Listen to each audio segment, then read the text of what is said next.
Buya, berdosakah saya jika saya menggugat cerai suami secara diam-diam? Dan berdosakah saya ketika meminta pertolongan kepada orang lain atas perilaku suami saya yang sering KDRT, karena sama saja saya menceritakan aib suami saya? Dan yang apakah ketika suami mencap saya sebagai istri durhaka, saya di hadapan Allah maka saya di hadapan Allah adalah sebagai istri yang durhaka? Mohon dijawab Buya, karena saya juga ingin hidup tenang. Hampir setiap minggu saya selalu dipukuli hanya karena hal sepele. Saya merasa terancam. Suami yang seharusnya melindungi malah membuat saya tidak aman. Demikian. Wassalamualaikum warahmatullahi wabarakatuh. Assalamualaikum warahmatullahi wabarakatuh. Yang pertama adalah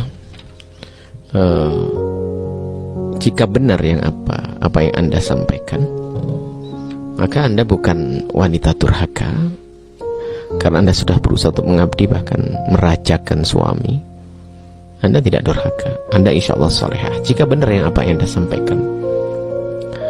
Kemudian jangankan sampai dipukul berkali-kali, sekali pukul saja itu sudah diperkenankan kalau minta cerai, karena perempuan bukan untuk dipukuli.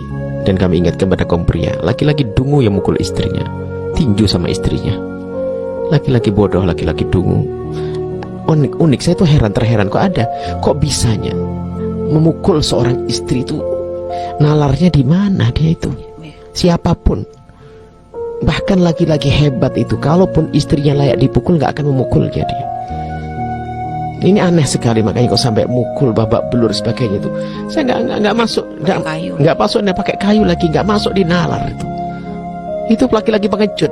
Itu di luar nggak berani, pengecut, penakut di luar. Bagi saya laki-laki begitu. Janganlah, astagfirullah. Sampai kalau memang tidak mau, lepaslah istri itu biar hidup bebas. Jangan sampai dipukuli. Na'udzubillah, haram, boleh dosa. Mukul perempuan di pasar saja dosa, apalagi mukul anak daripada ibu daripada anak-anaknya. Ini nggak masuk di dalam hitungan hidup orang berakal. Nggak. Saya tidak bicara tentang orang bodoh, orang berakal tidak ada. Saya sedih. Apalagi seorang istri mukuli suaminya, kadang-kadang, waduh, aneh banget. Hidup kok pakai pukul-pukulan ini, kenapa sih? Baik. Yang kemudian Anda aja harus kita juga pengen tahu kenapa kok sebab sepele itu kayak apa sih, kan begitu ya. Anggap saja sudahlah sebab sepele beneran ya. Jelas kalau memang seperti itu suami nggak benar, dan kok Anda pun berhak untuk mencerai. Tapi ingat, yang perlu Anda perhatikan adalah setelah pasca cerai kira-kira Anda mampu tidak menjanda, karena kalau itu Anda tidak punya yang halal lagi. Anda kalau punya suami yang masih memukuli Anda setiap saat tapi masih memberikan kebutuhan pribadi untuk Anda, masih lumayan. Daripada na'udzubillah menjanda lalu berzina, na'udzubillah. Maka itu, siapapun yang ingin menjanda, pesan kami adalah dalam hal ini. Sebab kalau sudah menjadi janda itu setannya banyak. Kaum laki-laki juga menjadi jelalatan segala macam, menggoda, na'udzubillah. Artinya kalau Anda pasti yakin di saat menjanda aman, lakukan.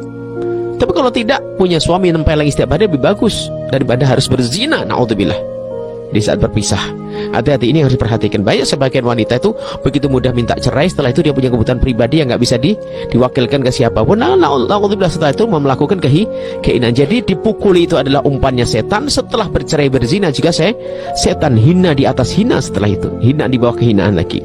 Baik.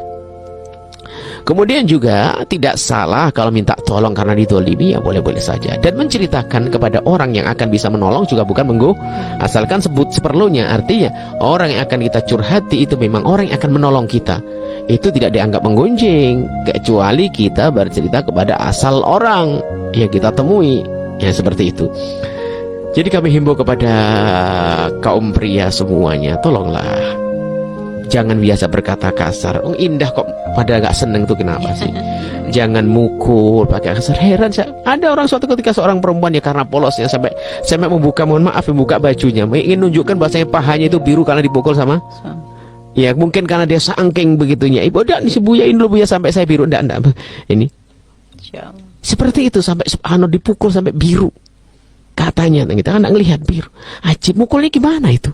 Ya, aduh, saya kadang-kadang subhanallah sedih kalau ngelihat laki-laki semacam itu. Apalagi tadi ya kalau katanya meminta cerai langsung maka diancam dengan pisau. Suami kok mengancam pisau tuh maunya apa itu ya? Bahkan dalam Islam tuh kalau memang kita tidak bisa merawat wanita dengan baik, maka tasrih bi ihsan, dilepas dengan cara-cara baik, dikasih mut'ah. Mut'ah itu ada kasih, belikan apa, hadiah, begitu.